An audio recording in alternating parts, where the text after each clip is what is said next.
Усім прывітанне яшчэ раз, з вами по-ранейшаму Зміцер Лукашук. Працягваем абмяркоўваць падзею Беларусі і за яе межамі, і працягнем мы гэтае абмеркаванне с нашим гостем. Даўно ён не быў у нас у эфіры, но але дзякуй, што нарэшце далучыўся. Дырэктар даследчых праграм па Расіі, Усходняй Еўропе і Еўразіі Фінскага інстытута міжнародных адносін Аркадь Мошас. Добрый день, спадар Аркадь. Добрый день, Зміцер. Ну что ж, давайте пачнем с тэмы маёй любимой апошнім часам у размове з вами. Гэта тэма беларуска-амерыканскіх адносінаў, ці дакладней вось гэта так званага перамоўнага трэка паміж Лукашэнкам і адміністрацыяй Дональда Трампа. Чаму любимая? Ну не толькі таму, што ўсё ж таки дастаткова важная сама як тэма, сам як працэс, але і таму, што колькі праграмаў таму вы сказали, что ніякага перамоўнага трэку няма. Насамрэч это ўсё так вот сітуатыўна і асабліва разлічваць на нейкія там зрухі, працягі і гэтак далей не даводзіцца. Было нават такое адчуванне, што ваши прагнозы і ваше бачанне гэтага сапраўды адпавядаюць рэчаіснасці на ўсе 100. Пасля таго, як анансаваны візіт Коула, прайшоў месяц, прайшоў 2 месяца, а візіта няма, ну і вырашылі, все, стоп, на этом все скончылася. І тут раптам абмены сігналамі, як это тут было сказано, паміж Вашынгтонам і Мінскам. Рыбакоў прыехаў прадстаўнік Беларусі в ОАН у Мінск, сустрэўся з Лукашэнкам, нібыта прывёз новыя прапановы. Лукашенко даў загады гэтыя прапановы выконваць, скіраваў аса камеру ляціць. Кыш. Вот будзе цікава. Карацей кажучы, як вы ацэньваеце сённяшні стан, сённяшнюю сітуацыю вот на гэтым перамоўным, неперамоўным увогуле паміж Вашингтоном и Минском? Вы когда сказали обмен сигналами, я почему-то, не знаю почему, представил себе 2 машины, вот, которые на узкой дороге, разъехаться они не могут. Одной из них надо сдать назад, чтобы можно было опять начинать ездить. Но из них ни одна не сдает, а вот они обмениваются сигналами, гудят друг на друга. Вот такая метафора, если хотите. Ну, возможно, какие-то, так сказать, вещи где-то проговариваются, но мне кажется, что Трампу сейчас просто элементарно не до этого. Потому что, во-первых, надо заниматься Ближним Востоком, нужно заниматься Ираном. Эта штука уже становится болезненной для американцев и для него в области внутренней политики. А второе, мне кажется, что сейчас они могут опять переключить внимание на переговорный процесс, касающийся Украины. Потому что и по первый вопрос просто крайне значим. Второй тоже, в общем, значим в том смысле, что можно что-то выиграть, если там будет продвижение. Уже даже не в контексте выборов в Конгресс, но в целом можно что-то выиграть. Беларусь на этом фоне смотрится явно значительно менее выигрышно. Посмотрим. Я думаю, что через там ни шатка, ни валка, через какое-то количество времени, может быть, что-то опять и произойдет небольшое. Но стратегических сдвигов я не вижу, и, так сказать, причин переоценивать мои предыдущие оценки у меня пока нет. Але, спадар Аркадь, калі ўсё ж таки казаць про тое, что вот як вы кажаце, можа быць нейкія зрухі і будуць, на падставе чаго, што і каму можа быць прапанавана? Ну, з боку Лукашэнкі зразумела, асноўны яго тавар палітвязні, але ці зацікавіць гэта па-ранейшаму амерыканскі бок з улікам таго, што самыя асноўныя, самыя вядомыя імёны зняволеных ужо былі вызваленыя, і што засталося прапанаваць амерыканцам? Санкцыі якія, ці што, вот якія плюшкі, як кажуць, Вашингтон можа прапанаваць? Ну, в том числе поэтому я, так сказать, остаюсь на позициях здорового или нездорового упрямого скептицизма. Но я думаю, что американцы могут еще раз пообещать, что они переговорят, опять-таки, с европейцами, с теми же литовцами, с теми же латышами. Но относительно теперь уже границы, а не только, значит, в латышском случае, в латвийском случае, а не только, значит, по поводу каких-то экономических вопросов. Но это все, конечно, вилами по воде писано, потому что Европа доказала за последние там несколько, ну, собственно, с того момента, когда Трамп пришел к власти, что поскольку в общем и целом единой западной политики по большинству вопросов мировой повестки на сегодняшний момент уже нет, то и как бы здесь идти на уступки Трампу, чтобы, так сказать, у них вырисовывалось некое подобие единой западной политики по отношению к Беларуси, у европейцев, у Европейского Союза, у тех же литовцев на сегодняшний момент также и нету. Больших плюшек не будет. Ведаеце, я не ведаю тут наколькі можна ў прынцыпе давяраць гэтай інфармацыі, але так даходзяць чуткі, што нібыта Вашынгтон, ЗША, Трамп далі Лукашэнку тое, што ён хацеў, і бліжэйшым часам будзе там і візіт прыватны, правда кажуць, прыватны візіт Лукашэнкі да Трампа не ў Вашынгтон, а вот у яго асабняк туды у Флориду. Ну і просто узнікае пытанне, што ж ўсё ж таки мог такое атрымаць Лукашенко, што ён хацеў і што яму Трамп даў. Вот у вас ёсць якія-нибудь версии? У меня нет никаких версий.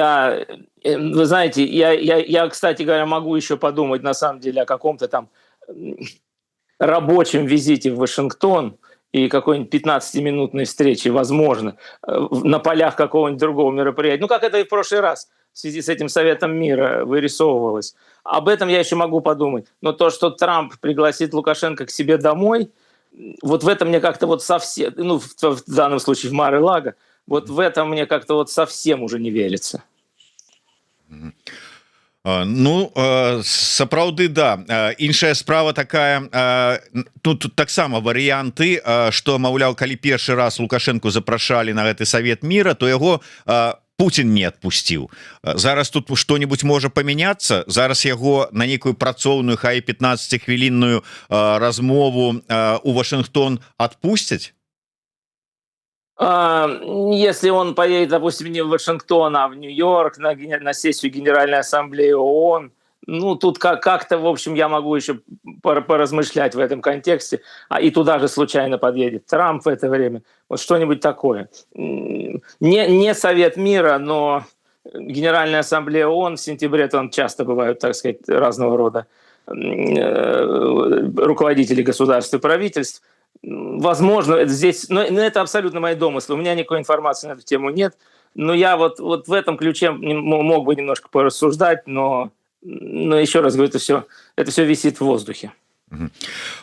Звязываюць вот это аднаўленне, можа быть, цікавасці ці контактаў, это обмен сігналамі з тым, што менавіта ізноўку Трамп звярнуў сваю увагу, ну там ці адміністрацыя Трампа да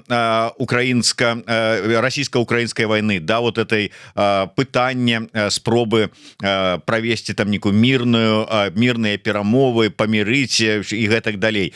Из-за гэтага ізноўку вярнулася цікавасць да Лукашэнкі. Як вы ацэньваеце на сёння самі перспектывы вот этого працягу дыялога расійска-украінска пры пасярэдніцтве ЗША і адпаведна ці будзе тады працягнута вот эта цікавасць да Лукашэнкі особы? Мне кажется, что сейчас скорее наоборот. Потому что если раньше, там, условно скажем, до прошлого года Украина, Киев пыталась не идти на разрыв отношений с Минском совсем, да, с Лукашенко лично, тогда еще можно было бы, ну, как-то себе представить, что украинцы не против, русские не против, ну, и тогда американцы могут как-то подумать об отключении Лукашенко, прямо или косвенно. То сейчас, когда украинско-белорусские отношения настолько ухудшились, ну, или, по крайней мере, осложнились, да ухудшились даже, можно говорить об этом, что сейчас подключать Лукашенко это было бы просто уже и несвоевременно, и необъяснимо. В какой роли он бы мог войти в эти переговоры, я себе не очень представляю. почтового ящика опять передавать какие-то сигналы теперь уже через Минск в Москву. Я думаю, что Трампу гораздо проще послать известную компанию, так сказать, переговорщиков Виткова и других, или, в конце концов, того же Кирилла Дмитриева пригласить в Америку и передать что-то через них, чем подключать к этому процессу Лукашенко. То бок ён стаў таксічны нават вот у гэтым этапе ці вот для гэтага працэсу, якім нібыта раней ён быў цікавы тым же самому Трампу и США. Да, я думаю, что да, потому что это на самом деле не мелочь. Я еще раз говорю, что Зеленского и критиковали, и долго ему говорили, так сказать, о том, что не понимают, почему Украина занимала такую позицию. Объяснение часто сходилось к тому, что у Лукашенко есть реальная власть, и поэтому, значит, хочешь не хочешь, с ним надо как-то иметь дело. То есть сейчас мы находимся в совершенно другой ситуации, хотя уголовное дело, насколько я понимаю, против Лукашенко украинской прокуратурой пока еще не заведено или, по крайней мере, так сказать, публично не заявлено. Но вот представьте себе, что это произойдет в ближайшие недели или месяцы, а тут и в каком качестве тогда приглашать его как участника этих переговоров? Но это уж совсем тогда будет как-то Кафка и театр абсурда. Як вы лічыце, ўсё ж таки, што стала асноўным для такой кардынальнай змены палітыкі адносна рэжыма Лукашэнкі з боку Киева? Я думаю, что две вещи. Первое — это именно позиция Европы. Стало ясно, что Европа менять свою позицию не будет, что бы ни произошло. Опять-таки, пока и Трамп еще не снимал санкции. Тут можно было ждать. Но когда он снял, и Европа не последовала, здесь уж ожидать изменений европейской позиции не приходится, а Зеленскому сейчас гораздо важнее, объективно важнее сохранить хорошие отношения с Европой. А второе, я думаю, что в связи с вот тем обострением, так сказать, вокруг этих радаров и так далее, что там было, когда Украина заняла уже такую публичную позицию, и она уже не могла ее не занимать, то как бы что я думаю, что в военно-политическом анализе, который делает Киев и доводит до сведения своего президента, были сделаны выводы о том, что, значит, с Лукашенко надо уже начинать разговаривать жестко, потому что иначе непонятно, что там произойдет, и, возможно, будут какие-то последствия, разгребать которые будет гораздо сложнее, и лучше это сделать сейчас, вот так, как это было сделано Киевом. Нас наши гледачы вяртаюць еще ж таки да вось гэтага так званага перамоўнага трэка, не трэка, але ўсё ж таки чаканне биг-дила. Ён будзе ці не будзе урэшце, пытаются нас гледачы наши? Не будет. Мы с вами вот уже какой раз пытаемся это обсуждать. У нас не вырисовываются контуры этой большой сделки. Я больше того скажу. Контуры большой сделки между Америкой и Россией даже не вырисовываются. Если там в самом начале говорили, что тут с одной стороны Украина, с другой стороны экономические какие-то проекты, причем какие-то гигантские, так сказать, прибыли рисовались, даже здесь ничего не вышло. Год прошел со времен Энкораджа, и ВОЗ и ныне там. А уж тут, так сказать, мы с вами согласились на том, что потенциально может предложить Лукашенко, более-менее понятно. Что будет в ответ могут в ответ предложить Соединенные Штаты, непонятно. Но уж на большую сделку это никак не тянет. Але такі аргумент до гэтага часу ўжываецца, что ўсё ж таки зараз будуць такія прамежкавыя выборы у ЗША, і до гэтага часу Трампу патрэбна хоць нейкая перамога, не 17-я перамога над Іранам, а вот конкретная реальная перамога, і гэтай перамогай можа стаць вызваленне вялікай колькасці палітвязняў. Да, хай это будуць ужо не такія гучныя імёны, бо гучныя імёны уже на волі, але сама масавасць, калі это будзе там 500 чалавек, вот мы вызвалілі, гэта будзе перамога, і хаця б дзеля гэтага яны могуць спрабаваць нешта з Лукашэнкам дамаўляцца. То бок зараз і такой мэты нават не стаіць? Нет, потому что для того, чтобы выигрывать эти выборы, нужно, чтобы цена бензина, галлона бензина в Америке серьезно снизилась. Какое здесь может быть взаимное влияние, я не понимаю, скорее всего, никакого. Поэтому я думаю, что наоборот, значит, следующие 2 месяца до выборов, до ноября, нужно 3, нужно, значит, делать вещи, которые связаны с внутренней политикой, с, ну не знаю, выстраиванием каких-то новых систем взаимопонимания внутри республиканской партии. Кого-то поддержать, кого-то не поддержать, где-то показать, что в партии существует единство, а не разногласия. Ко всему этому внешняя политика в целом и белорусский вопрос в частности не имеет никакого отношения. Я уже сказал, что только Иран имеет непосредственное сейчас отношение потенциально к этим выборам. Если цена на бензин упадет, то у Трампа появятся какие-то шансы. Если она не упадет, а вырастет дальше, ну, можно заранее говорить о том, что контроль над, по крайней мере, палатой представителей республиканцы потеряют. У гэтай тады калі так вось яно будзе ўсё і працягвацца, як вы кажаце, і як яно ў прынцыпе пакуль што выглядае, тому что ніякіх тэрмінаў візіту Коула чарговага не называецца, чаго чакаць не называецца, не гаворыцца, і чаканні ўжо становяцца такія, што ну хутчэй за ўсё гэтага не будзе. Ці маюць пад сабой падставы нейкія чаканні часткі беларускіх дэмсілаў, што ўсё ж таки рэжым зараз вот пачне з той ці іншай прычыны ну неяк так змяншаць узровень рэпрэсій, спрабаваць наладзіць адносіны з Еўропай і гэтак далей. Можна гэтага чакаць? С Европой это вопрос на сегодняшний момент безнадежный. Давайте мы можем отложить это на несколько месяцев. Я еще раз говорю, тенденция у нас понятна. Мы идем к тому, что Латвия закроет последний пункт прохода, значит, на белорусско-латвийской границе. Вот это знаковая штука. То есть какие там разговоры туда-сюда, кто что начнет. Ну, мы можем сказать, что, наверное, отношения между Минском и Варшавой сейчас чуть-чуть там лучше, чем они были когда-то. Но в целом это ничего не меняет. Поэтому нет, я думаю, что не стоит ничего большого сейчас ожидать.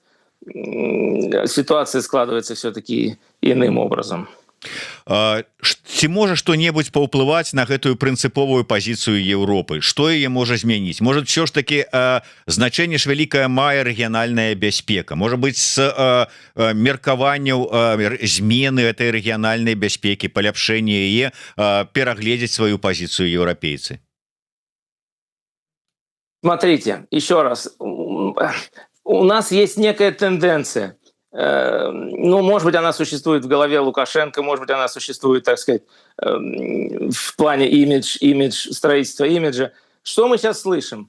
Что нерадивые колхозники пойдут в армию, ну, это ладно, пошутили и хватит, что Беларусь начинает создавать новую там воздушно-десантную бригаду на границе с Украиной. И это все, это не совсем, конечно, то же самое по силе воздействия, как когда-то разговоры о ядерном оружии или там орешники, всех разбомбим, и у нас второй ключ и так далее. Но это все вписывается не в парадигму того, что Минск готовится к улучшению отношений, а в парадигму того, что Минск готовится к эскалации. Если сигналы из Минска приходят, что Минск готовится к эскалации, вызванной, спровоцированной кем-то другим, на собственных решениях исключительно основаны, это не важно, то о каком улучшении отношений может идти речь, если сигналы только такие?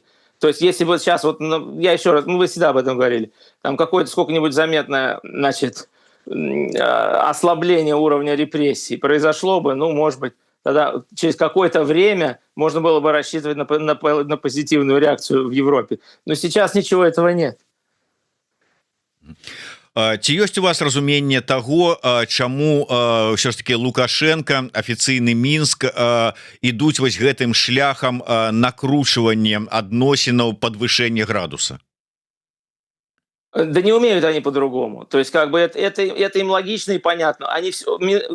Лукашенко всю жизнь проводил, и у него были перерывы, но так или иначе он всегда потом сваливался к именно такой политике, что мы будем давить. Мы будем давить, и в конце концов эти европейцы, мягкотелые, согласятся на то, чтобы идти на уступки. Он смотрит на своего старшего брата московского, который тоже всегда проводил такую политику. И это уже на уровне рефлексов.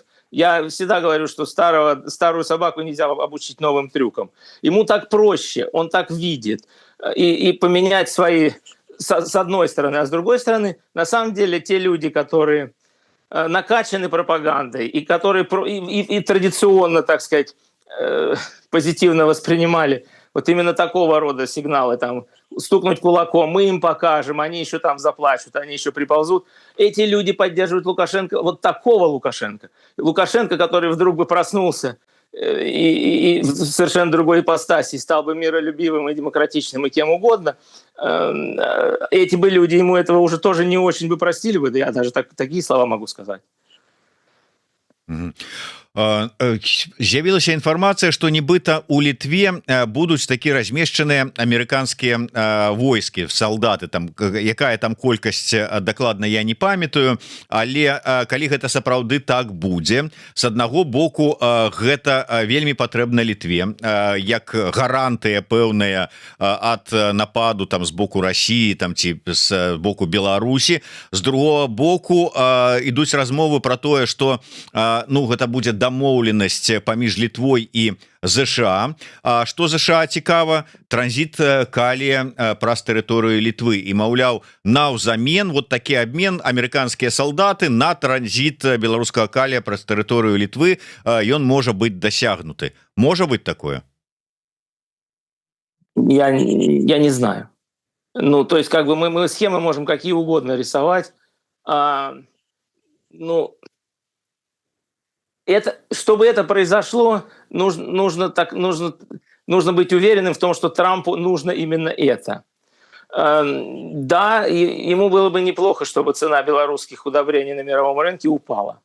Ему бы это, так сказать, не повредило. Но здесь сразу возникает, так сказать, куча вопросов. Ну хорошо, а даже если литовцы на это пойдут, значит, остальной Европейский Союз будет крайне недоволен. И будут ли они разменивать приезд, тем более временных каких-то небольших американских контингентов размещения на такую вещь? Это не факт. Они могут получить эти же контингенты в других европейских странах и остаться в русле политики Европейского Союза и действовать из солидарности со всем Европейским Союзом. Мне кажется, что и Трамп здесь давить, вот такие простые размены выписывать его администрация не будет. И литовцы, так сказать, их политика внешняя, она гораздо сложнее, чем вот эти вот такие простые комбинации. Спадар Аркадьевич, вось вы кажаце, Еўропа не прыме такога, Еўропа будзе супраць вот беларускае пытанне, а можа быць на фоне тых падзеяў, тых выклікаў, якія зараз ёсць перад Еўропай. Той же самы мігранцкі крызіс звязаны вось з Іспаніяй, Марока і гэтак далей. Там пытанні бяспекі, кошты на бензін, Армузскі праліў, те ж самыя хусіты ў Чырвоным моры. Можа ім не да Беларусі, не до некого там транзита, там и всего остального? Ну, Европе не то, чтобы не совсем до Беларуси. Европа граничит с несколькими, в смысле, Беларусь граничит с несколькими европейскими государствами. Для этих государств белорусский вопрос остается приоритетным по всему списку вопросов, начиная от атомной станции и кончая этим мигрантским кризисом и обратно. Значит, поэтому эти страны не забудут, и эти страны не позволят остальной Европе тоже об этом забыть. Какой тут будет уровень приоритетности? Да, не самый приоритетный, но я вас уверяю, что Сеута уйдет с телеэкранов через несколько дней, а Беларусь совсем с телеэкранов не уйдет никогда. Вот она вот с 2020 года как попала на эти телеэкраны, то есть это не первый вопрос, но он все время там присутствует. Огромное количество СМИ европейских, причем не только там польских или литовских, или даже германских, поэтому этим вопросом интересуется. Нет, для Европы Беларусь не пропадет. Лукашенко – это проблема. Режим Лукашенко – это проблема. Даже если они не могут эту проблему решить, они признают, что она существует. Mm-hmm. Ну да, сапраўды, вот усе гэтыя падзеі, як это такі даволі сумны жарт, перафразоўваючы такое гарачае лета 26-го года, і тут вот і для Літвы, і для Латвіі гарачае, і для Польшчы гарачае, тут і ракеты лятуць, і гэта астатняе. А для Фінляндыі гэта лета наколькі гарачае? І ў прамым і ў пераносным сэнсе я маю на ўвазе мяжу з Расіяй. Ну, Финляндия исходит из шутки, что лето у нас короткое, зато малоснежное. Значит, что касается границы, финны это люди, которые никогда не паникуют. Они спокойно принимают решения, они наблюдают очень долго. Вот. Сейчас вот мы заметили, да, в последние дни, значит, было несколько публикаций в разных мировых СМИ, что вот опять, ну, писать не о чем, опять начали писать о том, что там Россия рубит лес, будет ставить гарнизон, там существующий гарнизон будет увеличиваться. Да, все здесь фактически исходят из того, что если, то есть когда война в Украине закончится, и если, в зависимости от того, как она закончится, Россия может разместить войска, которые на границе, которые, безусловно, будут инструментом давления. Но бежать впереди паровоза никто не торопится. Пока что единственное вот то, что событие, которое произошло, это то, что из России через границу мигрировали сюда первые эти самые кабаны, которые являются носителями этой вот свинской чумы, или как она там называется, африканской чумы свиней. Значит, там часть охотников пострадает, которые живут в приграничье, возможно, фермеры пострадают, которые живут в приграничье. Ну, понятно же, что не Путин засылал этих кабанов, но вот эта проблема, она есть, она решается. А в остальном, ну, конечно, если еще говорить серьезно, то какие-то экономические интересы людей, проживающих в приграничье, они так или иначе, ну, им был нанесен ущерб решением о закрытии границы 3 года назад. Но пока что правительство даже не ставит вопрос об ее потенциальном открытии, опять-таки в силу того, что опасаются, что в этом случае опять возникнет кризис с мигрантами на границе.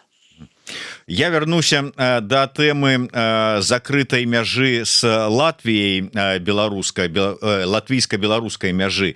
Там сапраўды апошнім часам, апошнія месяцы, калі казаць пра вось гэтую нелегальную міграцыю з тэрыторыі Беларусі, то яна чамусьці пераважна была скіраваная на менавіта вось гэтую латвійскую мяжу. Не столькі нават у Літву шлі і у Польшчу, колькі вось туды, хоць там кавалак той мяжы беларуска-латвійскай, ну зусім невялічкі.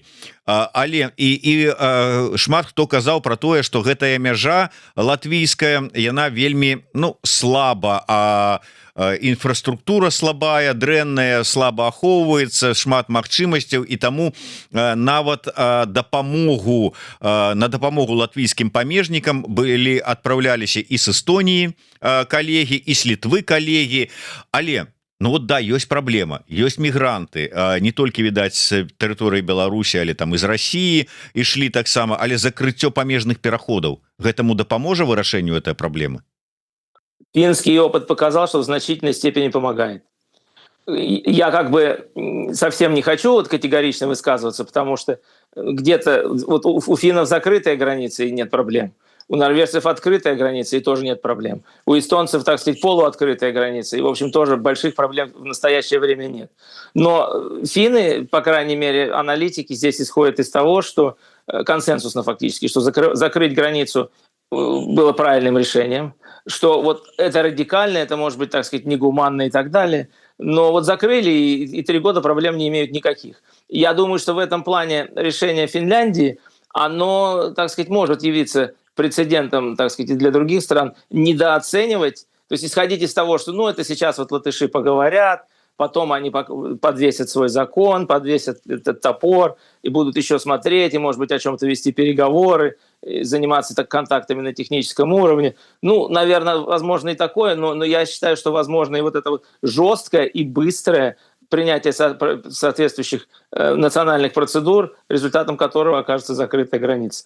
Я думаю, что действительно просто поляки и литовцы за последние, там уже, слава богу, получается 5, почти 6 лет, они, значит, выстроили систему, ну и физическую, так сказать, такого реагирования быстрое на потенциальные даже кризисы.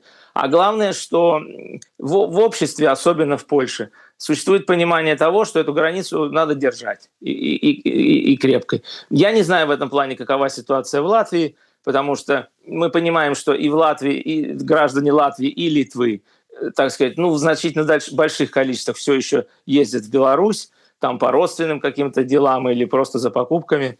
Но как бы то, что вот последние дни было сказано соответствующими властями, что, уважаемые наши латвийские граждане, лучше не ездите, потому что уедете, окажетесь потом у закрытой границы, возвращаться будете через Эстонию. И это, в общем, серьезный сигнал общественному мнению и серьезный сигнал всем остальным, что граница таки, да, может быть закрыта. Як вы лічыце, ці будзе гэта мець эфект такі даміно, што зараз на фоне гэтых вот пагроз, якія ідуць з боку Мінска, дойдзе і да закрыцця іншых межаў? Ну, там и так уже, так сказать, в полузакрытом состоянии все существует. Не уверен, что сразу там Литва и Польша закроются полностью, но дальнейшие ограничения возможны. То есть вот, ну, сделают, я не знаю, будет работать один погранпереход, и работать он будет 4 часа в сутки. Вот на такое пойти можно. Я хотел бы звярнуцца, вот я так мимоходь адзначыў вось эту ситуацию с падзеннем российской ракеты на тэрыторыі Польши. Потым гэта так бы спусцілі на тармазах, у тым сэнсе, што былі заявы Туска, іншых прадстаўнікоў польскіх уладаў, што ну гэта не спецыяльна, ну вот заляцела ракета, да, мы разумеем, усё здараецца, вайна там ідзе і гэтак далей. Ўсё ж таки, наколькі гэта прагназаваная рэакцыя з боку краіны НАТО, і ўвогуле НАТО як мусіла адрэагаваць на гэтую ўсю сітуацыю, і чаму рэакцыя вось менавіта такая, ну как бы вельмі такая, ну как бы мягкая? Ну, смотрите, прогнозировать это было уже можно, потому что, как бы, во-первых, это уже несколько раз падали, так сказать, ракеты там и в Польше, и в Румынии, и в Молдове, и так далее. То есть у вас есть два варианта реакции: спустить все на тормозах, сказать, что это не намеренно, сказать, что это не летело на нас, и, в общем, это правда, и все с этим согласятся. Или сказать: нет, мы такие тут чистоплюи, мы сейчас будем интерпретировать эти упавшие обломки ракеты как реальное нападение, там, в данном случае, на Польшу.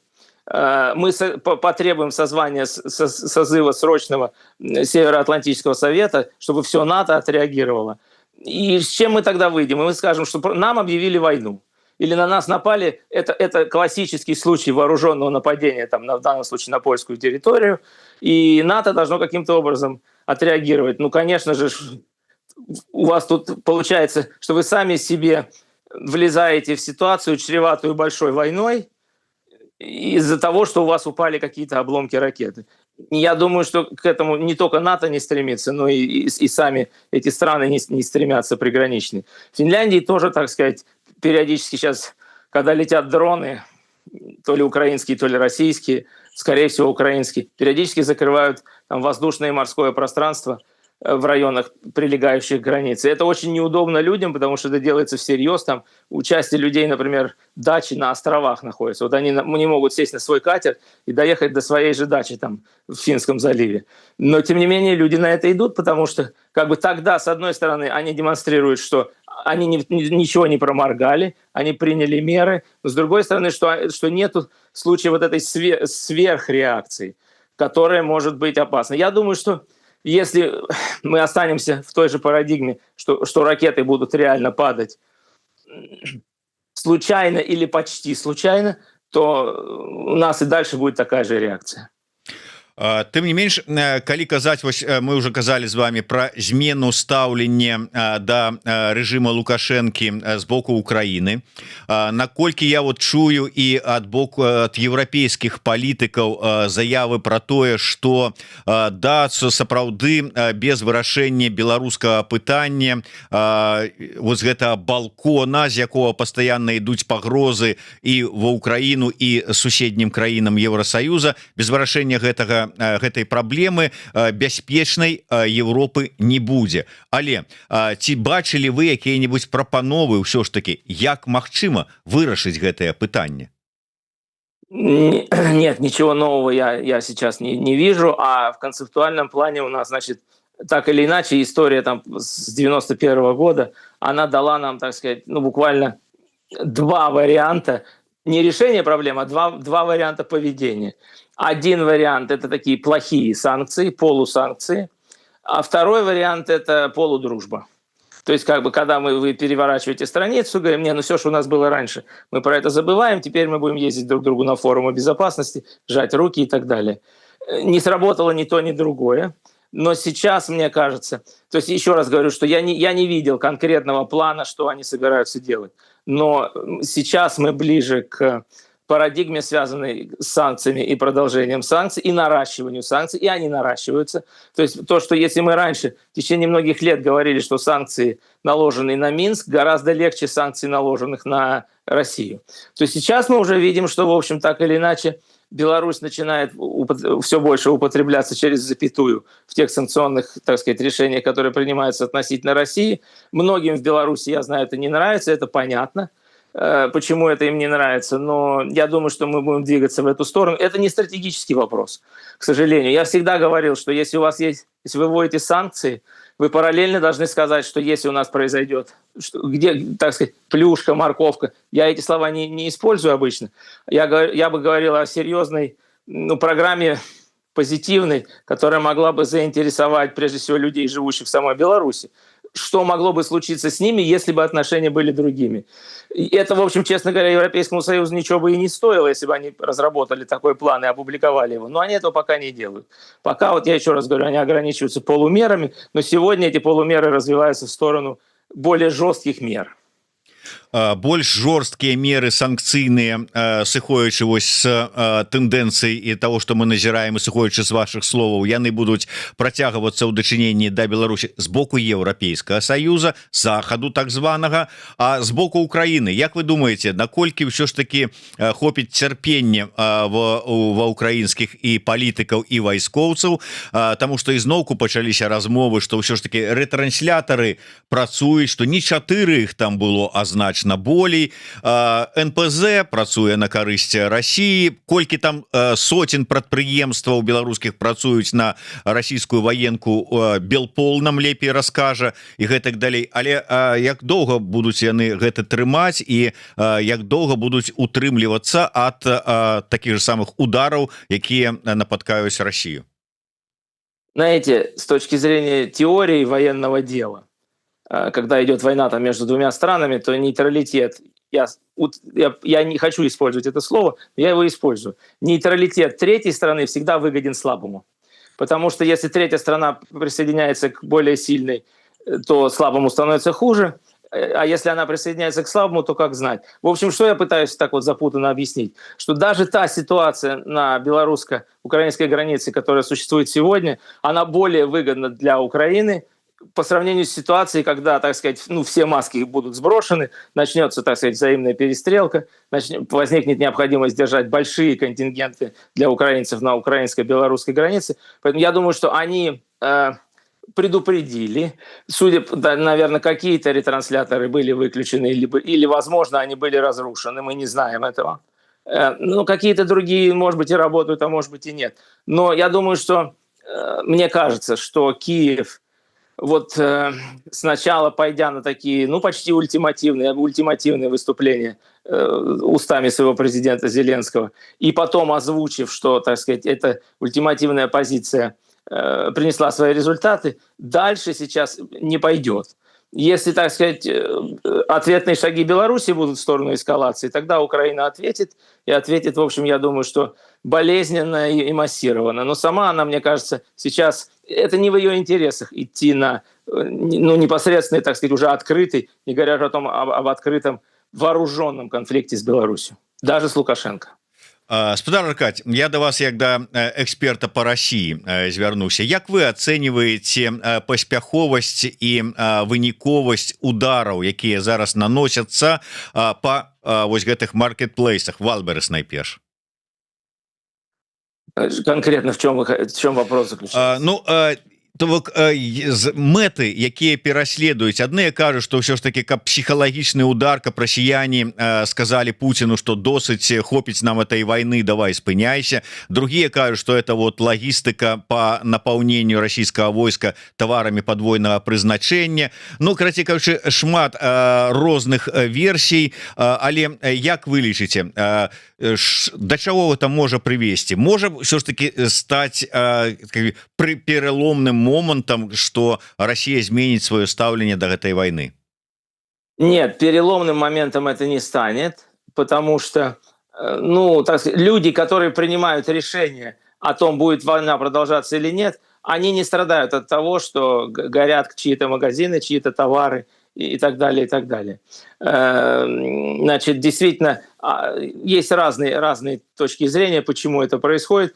Я думаю, что они бьют по этим, значит, маркетплейсам и из-за того, что они считают, что через них, что их логистика так или иначе используется для передвижения военных грузов, и потому что за счет ударов по этим, так сказать, площадям и маркетплейсам страдает российская экономика. В общем, я видел уже выкладки такие, сколько налогов будет недоплачено за счет того, что вот это количество этих торговых предприятий сгорело. Там солидные суммы, я не буду их озвучивать, потому что я не знаю, насколько они окончательные, но они очень солидные.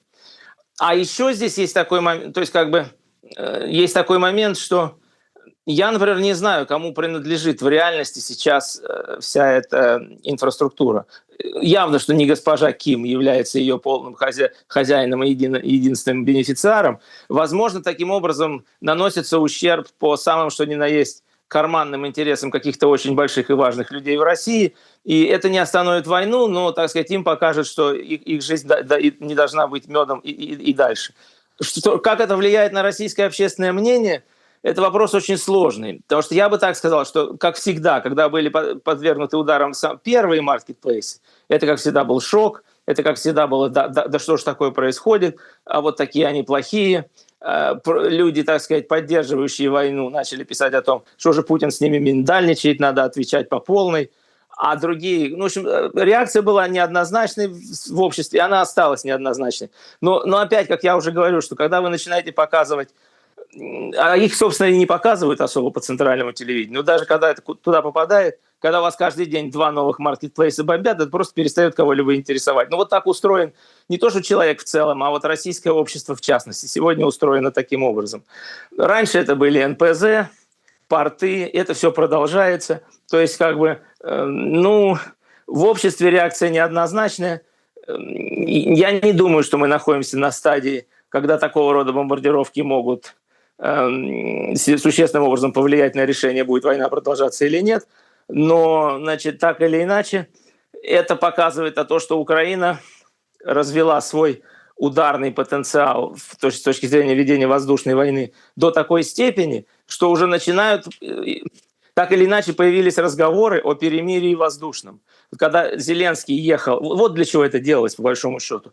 Когда Зеленский ехал в Америку, все ждали, что, может быть, Трамп выступит с инициативой о том, чтобы прекратить именно воздушную войну. То есть, что признало бы, что Украина фактически является равной России в этом компоненте. Естественно, он на это не пошел, и Зеленский не стал настаивать. Но я думаю, что мы к обсуждению этого вопроса именно в таком ключе относительно скоро вернемся.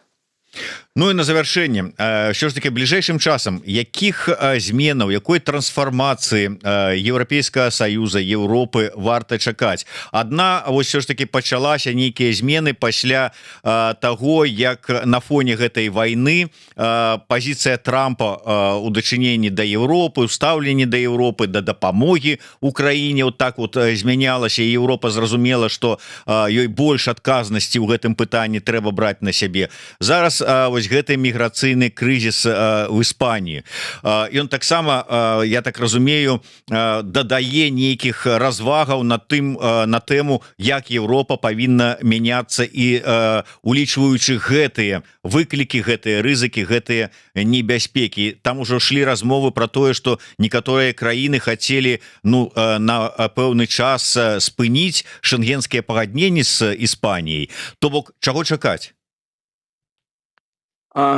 Во-первых, Европа вот под воздействием всех этих факторов, и войны в Украине, и миграционного кризиса, который, так сказать, новый пик, и появление в Америке Трампа второй раз. То есть если после первого срока Трампа европейцы увидели, что пришел Байден, и все как бы будет опять как при бабушке, и что опять эта самая трансатлантическая солидарность будет восстановлена, то когда Трамп вернулся в Белый дом, то стало ясно, что это была не случайность, и что действительно надо исходить и война, и кризис с мигрантами, и, так сказать, то, что происходит в американо-европейских отношениях, все это толкает к одному и тому же выводу, что Европе необходимо вернуться к осознанию, что ли, прежде всего осознать, и потом практически политики вернуться к ставке на обеспечение собственной безопасности в разных компонентах собственными силами. Это встречает огромное сопротивление. Этот процесс идет медленно и будет идти дальше медленно, но он идет. Мы движемся в этом направлении. Какие-то страны думают о возврате к призывной армии, какие-то там что-то другое пытаются придумать. Но я думаю, что Европейский Союз через 10 лет будет гораздо менее беззащитным и более способным реагировать на кризисы в области безопасности, чем сегодня. И тем более, чем 5 лет назад. Я не могу, конечно, на 100% этого обещать, но у меня такая точка зрения, что европейцы поняли, что, в общем, этот их либеральный постмодернистский период, когда главной озабоченностью было, как найти деньги на 4-й отпуск в году, что вот этот период закончился. Ну так, наш перыяд чакання, у чым жа все ж таки скончыцца гэтая эпопея спробаў абмену сігналамі паміж Мінскам і Вашынгтонам таксама працягваецца. Як сказаў гаспадар Аркадий, ён все ж таки досыць скептычна по-ранейшаму ставіцца да результатыўнасці, да выніковасці, да того, что это сапраўды набудзе нейкую такую грунтоўную і стабільную каліну. Ну что ж, будем глядзець, будем чакаць. На жаль, калі ён окажется правы, гэта как бы скажа про тое, что вызваленні палітвязняў, калі не спыняцца, то будуць вельмі запаволеныя, абмежаваныя, а спадзеваў на тое, что под ціскам Вашынгтона рэжым пойдзе на змягчэнне, змяншэнне, спыненне рэпрэсій, гэтых увогуле спадзяванняў как бы мы их страцім. Ну так я вот правильно разумею вашу позицию? Хороших новостей у меня нет. На вялікі жаль. Вот, а потом кажут, чему вы Мошаса часцей не запрашаете? Вот как вот расскажет нам вот эта отсутность добрых навінаў. Але заўсёды прыемна вас бачыць. Рэальны і рэалістычны погляд на сітуацыю, ён вельмі важны ў сённяшнім дні. Дзякуй вялікі. Аркадий Мошас быў у нас у эфіры, дырэктар даследчых праграм па Расіі, Усходняй Еўропе і Еўразіі Фінскага інстытута міжнародных адносінаў. Дзякуй вялікі яшчэ раз, гаспадар Аркадий. До сустрэчы. Спасибо. Жыве Беларусь.